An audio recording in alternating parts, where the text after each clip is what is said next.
عورتوں کے پاس زیورات ہوتے ہیں، وہ پہنے یا نہ پہنے، بلے سے روز پہنے، اس پر زکوٰۃ دینی پڑے گی۔ چاندی برتنوں کی شکل میں بھی ہے تب بھی زکوٰۃ دینی پڑے گی، روز استعمال بھی کرتے ہیں۔ سونے چاندی کے بٹن لگائے ہوں تب بھی زکوٰۃ دینی پڑے گی۔ مگر سونے اور چاندی کے علاوہ اگر آپ کے پاس کوئی قیمتی سے قیمتی شے ہے مگر استعمال میں ہے، اس پر زکوٰۃ نہیں ہے۔ کسی نے انگوٹھی پہنی ہے، ڈائمنڈ ہے، ہیرا ہے، کروڑوں روپے مالیت کا ہے، اس انگوٹھی پر زکوٰۃ نہیں ہے۔ آپ نے ذاتی استعمال کے لیے گاڑی رکھی ہوئی ہے، کروڑوں روپے کی گاڑی ہے، کوئی زکوٰۃ نہیں ہے۔ آپ نے گاڑیاں رکھی ہوئی ہیں، رینٹ پہ چلاتے ہیں، ان گاڑیوں کی قیمت پر زکوٰۃ کوئی نہیں ہوگی، آپ کا ذریعہ انکم ہے۔ آپ نے پلاٹ لے کے رکھا ہوا ہے، اپنا گھر بنانا ہے، ذاتی استعمال کے لیے ہے، کوئی زکوٰۃ نہیں ہوگی۔ آپ نے پوری مارکیٹ دکانوں کی بنائی ہے، دکانیں کرائے پہ دی ہوئی ہیں، ان دکانوں کی مالیت پر زکوٰۃ نہیں ہوگی، جو رینٹ آتا ہے وہ انکم میں شامل ہو جائے گا، اس پر زکوٰۃ ہوگی۔ تو جو استعمال کی چیزیں ہیں ان پر زکوٰۃ نہیں ہے۔ آپ نے کروڑوں روپے لگا کے کوٹھی بنگلہ گھر بنایا ہوا ہے، کوئی زکوٰۃ نہیں ہے، خود رہتے ہیں اس میں۔ لیکن اگر آپ بزنس کرتے ہیں، تجارت ہے، وہ چیزیں بیچنے کے لیے ہے، مثلا آپ نے پراپرٹی کا کام شروع کر رکھا ہے، آپ کے پاس 200 پلاٹ ہیں، بیچنے ہیں، قیمت بڑھے گی تو بیچوں گا، تو وہ جتنے پلاٹ ہیں وہ قیمت نہیں جس پر خریدے تھے، نہیں، آج کی مارکیٹ ویلیو کے مطابق قیمت کیا ہے، اس ساری قیمت پر آپ کو زکوٰۃ ادا کرنا ہوگا۔ آپ دکانیں اور گھر بنا بنا کے بیچتے ہیں، البتہ بلے سے 10 گاڑی کیوں نہ ہے آپ کے پاس، تو جو بیچنے کے لیے ہیں ان سب کی قیمت پر زکوٰۃ ہوگی۔ آپ نے گاڑیوں کا شو روم بنا رکھا ہے، آپ نے 100 گاڑی کھڑی کی ہوئی ہے، مالک ہیں اس کے، ان گاڑیوں کی قیمت پر زکوٰۃ ہوگی۔ آپ دکاندار ہیں، دکان میں مال تجارت پڑا ہے، کروڑوں روپے کا مال دکانوں میں ہوتا ہے، اس مال کی مالیت پر زکوٰۃ ہوگی۔ تو جو بزنس کے لیے شے ہے اس ہر چیز پر آپ نے زکوٰۃ دینی۔ فصلوں کے بارے میں بڑا سیدھا سیدھا ہے، وَآتُوا حَقَّهُ يَوْمَ حَصَادِهِ، جس دن فصل کاٹو اسی دن اسی کا عشر نکال دو، اللہ کی راہ میں جو اور جتنا زمین سے اللہ نے آپ کو دیا ہے اس میں سے 10واں حصہ لاگو ہوتا ہے تو 10واں، 20واں حصہ بنتا ہے تو 20واں حصہ دے دو اللہ کی راہ میں۔ مسائل تو اتنے ہیں کہ کئی گھنٹے بھی بیان کرتا رہوں تو یہ ختم نہیں ہو سکتے۔ میرا بنیادی مقصد یہ تھا کہ آپ کو اس فریضے کی طرف متوجہ کیا جائے کہ ہم اس حوالے سے بڑی غفلت کا شکار ہیں، اور یہ زکوٰۃ ادا نہ کر کے ہم کوئی منافع کا کام نہیں، گھاٹے کا کام کر رہے ہیں۔ حاضرین مکرم، اللہ نے اگر دیا ہے تو قبل اس کے کہ ہمارا آخری وقت آ جائے، اس وقت سے پہلے پہلے اللہ کی راہ میں خرچ کر۔ آخری آیت پڑھ کے میں اینڈ کر رہا ہوں، سورہ منافقین میں باری تعالیٰ جھنجھوڑ رہے ہیں، ایمان والوں سے خطاب ہے، وَأَنفِقُوا مِمَّا رَزَقْنَاكُم مِّن قَبْلِ أَن يَأْتِيَ أَحَدَكُمُ الْمَوْتُ، لوگوں قبل اس کے کہ تمہارا موت کا وقت آ جائے، اس وقت سے پہلے پہلے ہمارے دیے ہوئے میں سے خرچ کرو۔ پھر کیا ہوگا؟ فرمایا فَيَقُولُ، جب موت کی گھڑی آ جائے گی نا تو بندہ کہے گا، حسرت سے گزارش کرے گا، رب لولا اخرتنی الی اجل قریب، مولا ایک تھوڑی سی مہلت مجھے دے دے، موت کو تھوڑا مؤخر کر دے، کیوں؟ فاصدق، تاکہ میں بھی کچھ صدقہ کر لوں، خیرات کر لوں، تیری راہ پہ خرچ کر لوں، واکن من الصالحین، اور میں بھی صدقہ کر کے صالحین میں شامل ہو جاؤں۔ مگر جواب ملے گا کہ بندے نہیں، وقت گزر گیا، اب موت کی گھڑی آ گئی ہے، نہ ایک لمحہ آگے ہوگی نہ ایک لمحہ۔ لوگوں اس وقت کے آنے سے پہلے پہلے اپنی غفلت کے نیند سے بیدار ہونے کی ضرورت ہے، آنکھیں بند ہونے سے پہلے پہلے آنکھیں کھولنے کی ضرورت ہے۔ آج اپنے مالوں کا حساب کر کے زکوٰۃ دینے والے بنو، اس کے صدقے اللہ آپ کی دنیا میں بھی مدد فرمائے گا اور آخرت میں بھی کامیابی آپ کے قدم۔ رہ گئی بات کہ زکوٰۃ دینی کن کو چاہیے، زکوٰۃ کے 8 مصرف باری تعالیٰ نے بیان کیے، سورہ توبہ میں ہے، فرمایا انما الصدقات للفقراء، پہلا مصرف فقراء ہے، والمساکین، پھر مسکین، والعاملین علیہا، زکوٰۃ کلیکٹرز، عاملین زکوٰۃ، اگر آپ نے بندے رکھے ہوئے ہیں زکوٰۃ کلیکٹ کرنے کے لیے تو ان کی تنخواہ اس زکوٰۃ میں سے دی جا سکتی ہے، والمؤلفۃ قلوبہم، تالیف قلب کے لیے، اس کی وضاحت کی ابھی ضرورت نہیں۔ آگے فرمایا وفی الرقاب، لوگوں کی گردنیں چھڑانے کے لیے، جو غلامی کی زندگی بسر کر رہے ہیں ان کو آزاد کروانے کے لیے، والغارمین لوگوں کو قرضوں سے نجات دلانے کے لیے، وفی سبیل اللہ فرمایا پھر اللہ کی راہ میں بھی دے سکتے، وابن السبیل اور مسافروں پر بھی خرچ کر سکتے ہو۔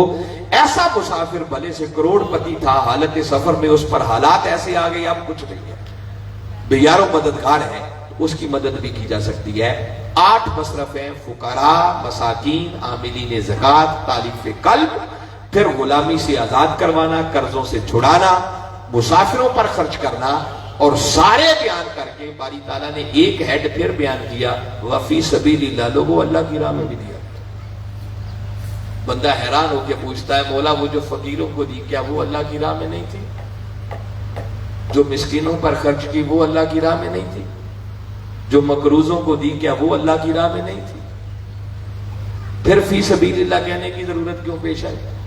تو وہ سمجھانا چاہتا ہے کہ کچھ چیزیں تو میں نے گنوا دی، اب تمہیں گن گن کے کیا کیا بتاؤں۔ فرمایا یہ تو ہو گئی، اس کے علاوہ بھی 1000 مقامات ہیں، جب خرچ کرو گے تو وہ اللہ کی راہ میں، ہر وہ خیر کا کام جس میں اللہ کی مخلوق کا بھلا وہ سب اللہ کی راہ میں ہے، وہاں زکوٰۃ خرچ ہو سکتی ہے۔ ایک مسجد پر آپ نہیں لگا سکتے، مسجد پر زکوٰۃ لگانے کی اجازت نہیں۔ اس کے علاوہ ہزاروں ایسے خیر کے بھلے کے کام ہو سکتے ہیں جو اجتماعی طور پر بھی ہو سکتے ہیں، انفرادی طور پر بھی زکوٰۃ دیں اور اجتماعی طور پر بھی دیں۔ سب سے پہلے نمبر پر آپ کے قریبی رشتہ دار، والدین کو نہیں دے سکتے، اولاد کو نہیں دے سکتے، ان دونوں چینز کو چھوڑ دیں۔ سب سے پہلے نمبر پر اپنے بھائیوں کو دیں، اپنی بہنوں کو دیں، اپنے کزنز کو دیں، ان کی اولادیں غریب ہیں ان کو دیں۔ تو قریبی رشتہ دار پہلے حق ہے، پھر آپ کے پڑوسی ہیں، آپ کے کولیگز ہیں، جہاں رہتے ہیں دائیں بائیں دیکھیں، جہاں کاروبار کرتے ہیں کوئی ارد گرد غریب ہے تو ان غریبوں کو دیں۔ اور پھر اس کے بعد NGOs آ جاتی ہیں، ویلفیئر آرگنائزیشنز ہیں، تنظیمیں ہیں جو خیر کے کام کرتی ہیں، ان کو بھی دیں۔ مگر دینے سے پہلے اتنا یقین کر لیں کہ جن کو دے رہا ہوں یہ خرچ صحیح جگہ پہ کرتی ہیں۔ ایسی تنظیموں کی کمی نہیں ہے جو لیتے زکوٰۃ ہیں اور کام دہشت گردی کے کرتے ہیں۔ اتنا اطمینان قلب آپ کو ہونا چاہیے کہ بندے ٹھیک ہیں۔ ایسی ہی NGOs میں سے جو صحیح معنوں میں آپ کی زکوٰۃ کو صحیح جگہ پر خرچ کرنے والی ہے وہ ایک منہاج ویلفیئر فاؤنڈیشن ہے، جو وقت کے مجدد حضور شیخ الاسلام پروفیسر ڈاکٹر محمد طاہر القادری کی زیر نگرانی کام کرتی ہے۔ آغوش کا ایک پروجیکٹ لاہور میں ہمارا چل رہا ہے جس میں سینکڑوں یتیم بچے زیر کفالت ہیں، اور آپ کبھی آئیں، لاہور دور نہیں ہے، وزٹ کریں، آپ کو دعوت دے رہا ہوں۔ وہ بچے جو 15-15 20-20 ہزار ماہانہ ہاسٹل کی فیس دے کر رہتے ہیں نا، شاید ان کو وہ فیسلٹیز اور وہ سہولتیں میسر نہیں ہوتی جو یتیم بچوں کو منہاج القرآن میں۔ ان کی رہائش، ان کا کھانا، ان کا لباس، ان کی تعلیم اعلیٰ کوالٹی کی۔ اور وہ جو آج سے 20-25 سال پہلے بچے ہم نے پرائمری سکول میں لیے تھے جن کے والدین نہیں تھے، کوئی وارث نہیں تھا، الحمدللہ آج وہ بچے MPhil اور PhD تک تعلیم مکمل کر گئے۔ ان میں سے ایسے بچے ہیں جنہوں آرمی میں کمیشن اپلائی کیا اور آفیسر ہوتی ہوئے۔ اس وقت سینکڑوں بچے زیر کفالت ہیں، وہاں آپ کی یہ زکوٰۃ صدقات لگ سکتے ہیں۔ پھر ہر سال منہاج ویلفیئر فاؤنڈیشن کے زیر اہتمام یتیم اور غریب بچیوں کی اجتماعی شادیاں ہوتی ہیں۔ ابھی 20 مارچ گزرا ہے، 25 بچیوں کی شادیاں کی، وہاں خرچ ہوتا ہے۔ ہمارے جو لاہور کے صرف ادارے ہیں نا جو مرکز میں چل رہے ہیں، اور وہاں پڑھنے والے بچوں کو جو صرف فیس کی مد میں رعایت دی جاتی ہے وہ سالانہ 2.5 سے 3 کروڑ روپے بنتا ہے۔ فیسیں دی جاتی ہیں مگر غریبوں کو رعایت دی جاتی ہے۔ اس کے علاوہ کوئی کرونا آ جائے، سیلاب آ جائے، زلزلہ آ جائے، پاکستان تو کیا پاکستان سے باہر کوئی ایسی وبا آ جائے تو منہاج القرآن اپنے کروڑوں روپے کے وسائل کے ساتھ وہاں پہنچا ہوتا ہے۔